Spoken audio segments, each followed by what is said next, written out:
Welcome to the Salmon Runs YouTube. Enjoy the video. In this video, I will explain how to charge a Kia Sorento battery. First, gather your safety gear, including gloves and eye protection, to prevent any accidents. Make sure your Sorento is completely off in park and the parking brake is firmly set. Then, open the hood and find the battery. You will see two terminals, one marked with a plus sign for positive and one with a minus sign for negative.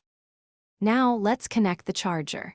Take the red, positive clamp from your battery charger and securely attach it to the positive terminal on your Sorento's battery. Next, take the black, negative clamp and connect it to an unpainted metal part of the engine block, away from the battery.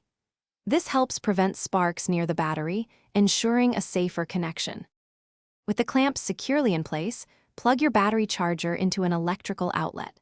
Select the correct charging mode for your battery type, usually a standard 12-volt setting.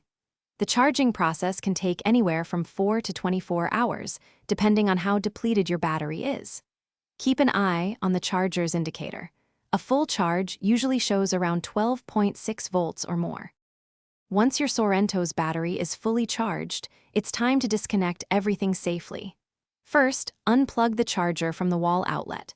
Then, carefully remove the black negative clamp from the engine block. After that, disconnect the red positive clamp from the battery terminal. Make sure all connections are tight, secure the battery, and close your hood. You are now ready to go. Thanks for watching. Consider subscribing if we helped you.